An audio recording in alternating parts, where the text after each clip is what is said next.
നമസ്കാരം. മലയാളി വാർത്തയിലേക്ക് സ്വാഗതം. അതിനിർണായകമായ നീക്കവുമായി രാഹുൽ മാങ്കൂട്ടത്തിൽ ബലാത്സംഗ കേസിൽ ഹൈക്കോടതിയിൽ മുൻകൂർ ജാമ്യാപേക്ഷ നൽകിയിരിക്കുകയാണ്. പ്രധാനപ്പെട്ട ചില നേരത്തെ തന്നെ ഉന്നയിച്ച വാദങ്ങൾ, അതിനോടൊപ്പം തന്നെ ബ്ലാക്ക് മെയിലിംഗ് നടക്കുകയാണ് എന്നൊരു ആരോപണവും കൂടി എന്നൊരു വാദവും കൂടി രാഹുൽ മാങ്കൂട്ടത്തിൽ മുന്നോട്ട് വയ്ക്കുകയാണ്. തിരുവനന്തപുരം പ്രിൻസിപ്പൽ സെഷൻസ് കോടതി ഇന്നലെ അപേക്ഷ തള്ളിയിരുന്നു, ജാമ്യാപേക്ഷ, മുൻകൂർ ജാമ്യാപേക്ഷ. ഇതേ തുടർന്നാണ് രാഹുൽ ഹൈക്കോടതിയിലേക്ക് നീങ്ങിയത്. കേസ് ഇന്ന് തന്നെ പരിഗണിക്കും, ഇല്ലെങ്കിൽ നാളെ ആയിരിക്കും പരിഗണിക്കുക. രാഹുൽ തൽക്കാലം കീഴടങ്ങിയേക്കില്ല, നിയമ പോരാട്ടം തുടരുക എന്ന തീരുമാനത്തിലേക്കാണ് എത്തിയിരിക്കുന്നത്. അറസ്റ്റ് തടയാനുള്ള സാധ്യത തേടുക എന്ന നീക്കത്തിലാണ് ഇപ്പോൾ രാഹുൽ ആയിരിക്കുന്നത്. ആരോപണം ബലാത്സംഗമായി കണക്കാക്കാനാകില്ല എന്നും പരാതി നൽകിയത് യഥാർത്ഥ രീതിയിലൂടെ അല്ല എന്നും യുവതി മുഖ്യമന്ത്രിക്കാണ് പരാതി നൽകിയത്, കസ്റ്റഡിയിൽ ചോദ്യം ചെയ്യേണ്ട ആവശ്യം നിലവിലില്ല എന്നിങ്ങനെ രാഹുലിന്റെ ഹർജിയിലെ വാദങ്ങൾ ഉയരുകയാണ്. എന്തൊക്കെയാണ് വാദങ്ങൾ എന്ന് നോക്കാം. ഒന്നാമത്തെ ഒരു വാദം, ഉഭയകക്ഷി സമ്മതത്തോടെ നടന്ന ലൈംഗിക ബന്ധമാണ് പരാതിക്കാരിയുമായി ഉണ്ടായിരുന്നത്. വർഷങ്ങളോളം നീണ്ടുനിന്ന ബന്ധമാണ്. ആ ബന്ധം തകർന്നപ്പോഴാണ് ഇതൊരു ബലാത്സംഗമായി മാറ്റിയിരിക്കുന്നത്.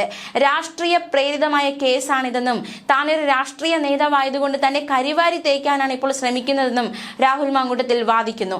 മാത്രമല്ല, തിരഞ്ഞെടുപ്പ് സമയത്ത് കരിവാരി തേക്കാൻ കെട്ടിച്ചമച്ച കേസാണിതെന്നും രാഹുലിന്റെ വാദം.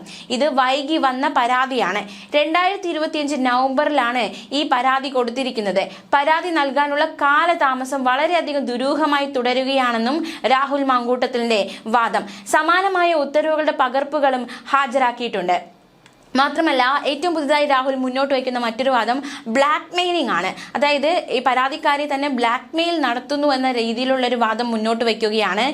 സ്വകാര്യ ചാറ്റുകൾ പുറത്തുവിടുമെന്ന ഭയത്താലാണ് പരാതിക്കാരി ഇത്തരം ആരോപണങ്ങൾ ഉന്നയിക്കുന്നതെന്നും രാഹുൽ മാങ്കൂട്ടത്തിൽ വ്യക്തമാക്കിയിരിക്കുന്നു. എന്തായാലും ഈ വാദങ്ങളൊക്കെ അംഗീകരിക്കപ്പെടുമോ? ഹൈക്കോടതിയുടെ വിധി എന്താണ്?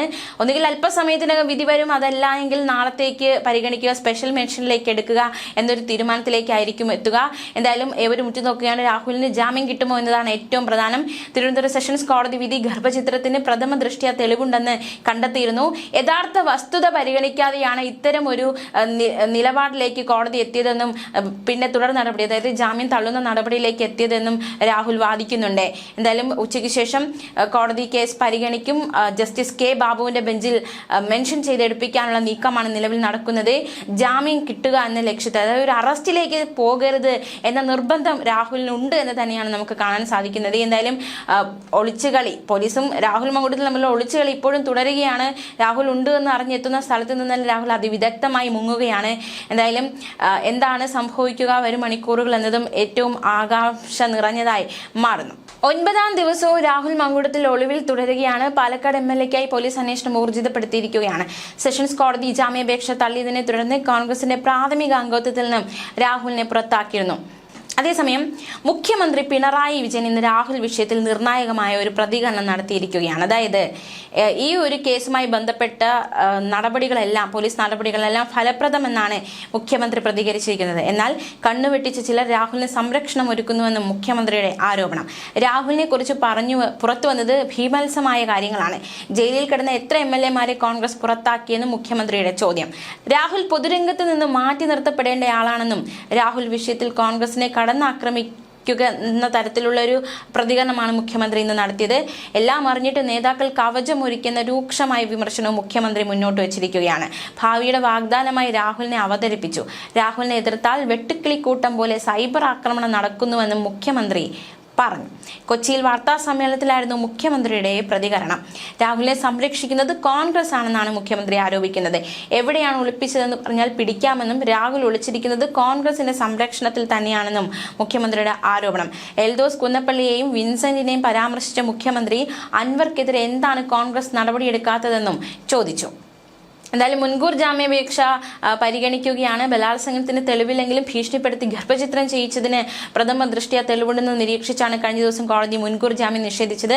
ജാമ്യം നൽകുന്നത് അന്വേഷണത്തെ ബാധിക്കുമെന്നും സാക്ഷികളെ സ്വാധീനിക്കുകയും തെളിവ് നശിപ്പിക്കുകയും ചെയ്തേക്കാമെന്നും principal sessions judge S. Naseera ചൂണ്ടിക്കാട്ടി. പ്രതിയുടെ ഫോൺ പിടിച്ചെടുത്ത് പരിശോധിക്കണമെന്നും കസ്റ്റഡിയിൽ ചോദ്യം ചെയ്യണമെന്നും പ്രോസിക്യൂഷൻ ആവശ്യപ്പെട്ടതായി ഉത്തരവിൽ വ്യക്തമാക്കിയിട്ടുണ്ട്. രാഹുലിനെതിരെ പുതുതായി രജിസ്റ്റർ ചെയ്ത ബലാത്സംഗ കേസിന്റെ FIR പ്രോസിക്യൂഷൻ ഹാജരാക്കിയതും കോടതി പരിശോധിക്കുകയുണ്ടായി.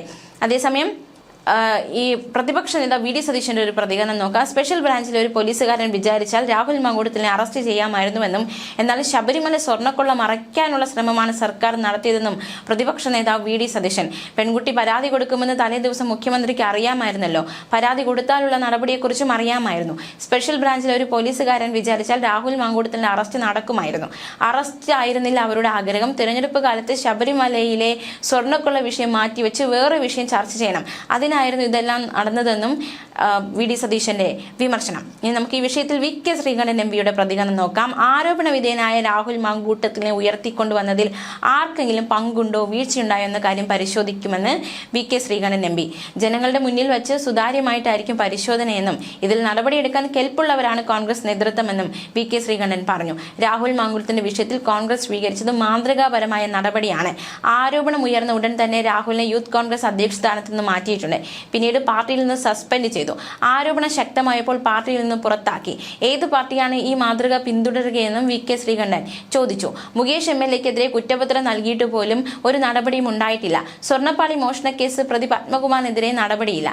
ജയിലിൽ കിടക്കുന്നയാൾക്കെതിരെ എന്തിനാണ് നടപടി സ്വീകരിക്കുന്നതെന്നാണ് CPM സംസ്ഥാന സെക്രട്ടറി ചോദിക്കുന്നതെന്നും വി കെ ശ്രീകണ്ഠൻ പറഞ്ഞു. അതേസമയം ബലാത്സംഗ കേസിൽ മുൻകൂർ ജാമ്യം നിഷേധിച്ചതോടെ ഷാഫി പറമ്പിൽ രാഹുൽ മാങ്കൂട്ടത്തിനെ തള്ളി പറഞ്ഞിരുന്നു. രാഹുലിന്റെ രാഷ്ട്രീയ പ്രവർത്തനത്തെ മാത്രമാണ് പിന്തുണച്ചതെന്നും വ്യക്തിപരമായി ആരിലേക്കും ചൂഴ്ന്നിറങ്ങിയിട്ടില്ല എന്നുമായിരുന്നു ഷാഫിയുടെ പ്രതികരണം. പാർട്ടിയുടെ കൂട്ടായ തീരുമാനമാണ് രാഹുലിനെ പുറത്താക്കുക എന്നത്. അതിൽ നിന്നും ഒറ്റപ്പെട്ട നിലപാട് തനിക്കില്ല. താൻ പൂർണ്ണമായും പാർട്ടിക്കാരനാണ്. രാഹുലിനെതിരെ എടുത്ത നടപടികൾക്ക് വിഘാതം സൃഷ്ടിക്കുന്ന തീരുമാനങ്ങൾ ആരും കൈക്കൊണ്ടിട്ടില്ല എന്നും ഷാഫി പറമ്പിൽ വ്യക്തമാക്കി. ഇനി നമുക്ക് മറ്റൊരു പ്രതികരണത്തിലേക്ക് പോകാം. പാലക്കാട് ജില്ലയിലെ കോൺഗ്രസിന്റെ ഭൂരിപക്ഷം സ്ഥാനാർത്ഥികളും രാഹുൽ മാങ്കൂട്ടത്തിൽ തീരുമാനിച്ചവരാണെന്ന് CPM ജില്ലാ സെക്രട്ടറി രാജു എബ്രഹാമിന്റെ ആരോപണം. ആ സ്ഥാനാർത്ഥികളിൽ ഒരാൾ ഇന്നലെ മയങ്ങി വീണെന്ന് കേട്ടെന്നും ഇനിയും പലരും മയങ്ങി വീഴാനുള്ള സാധ്യതയുണ്ടെന്നും അദ്ദേഹം പറഞ്ഞു. LDF ജില്ലാ പ്രകടന പത്രിക പ്രകാശനത്തിനായി പത്തനംതിട്ട പ്രസ് ക്ലബ്ബിൽ എത്തിയപ്പോഴായിരുന്നു അദ്ദേഹത്തിന്റെ പരാമർശം. ആര് ആരോപണ വിധേയനായാലും കേസിൽപ്പെട്ടാലും മുഖം നോക്കാതെ നടപടിയെടുക്കുന്നതാണ് CPM-ന്റെ നയം. മുകേഷിനെതിരെ കേസുണ്ടായപ്പോൾ അദ്ദേഹം ജാമ്യമെടുത്തിരുന്നു. എന്നാൽ രാഹുൽ മാങ്കൂട്ടത്തിനെതിരെ പരാതി വന്നപ്പോൾ അദ്ദേഹം ജാമ്യമെടുക്കാതെ ഒളിവിൽ പോയി. അതാണ് ഇരു കേസുകളും തമ്മിലുള്ള വ്യത്യാസം. പീഡനങ്ങളുടെ തീവ്രതയെക്കുറിച്ചുള്ള ജനാധിപത്യ മഹിളാ അസോസിയേഷൻ നേതാവ് ലസിത നായരുടെ പ്രസ്താവനയെക്കുറിച്ചുള്ള ചോദ്യത്തിന് അങ്ങനെ പറഞ്ഞിട്ടില്ലെന്ന് ലസിത പറഞ്ഞെന്നായിരുന്നു രാജു എബ്രഹാമിന്റെ വിശദീകരണം. KPCC ഓഫീസിലെ മുറികൾ പീഡന പരാതികൾ കൊണ്ട് നിറഞ്ഞ നിലയിലാണെന്ന് CP ജില്ലാ സെക്രട്ടറി ചിറ്റയം ഗോപകുമാർ. അവിടെ ഇനി പരാതി കൂടി വയ്ക്കാൻ സ്ഥലമില്ലാത്തതിനാലാണ് ഇപ്പോൾ കിട്ടിയ പരാതി KPCC പോലീസിന് കൈമാറിയത്. ലോകത്ത് ആദ്യമായാണ് കുറ്റം ചെയ്തയാൾ പുറത്തും പിന്തുണച്ചയാൾ അകത്തുമാകുന്ന സംഭവം ഉണ്ടാകുന്നതെന്ന് രാഹുൽ ഈശ്വറിനെ പരിഹസിച്ചുകൊണ്ട് ചിറ്റയം ഗോപകുമാർ പറഞ്ഞു. ന്യൂസ് ഡെസ്ക് മലയാളി വാർത്ത.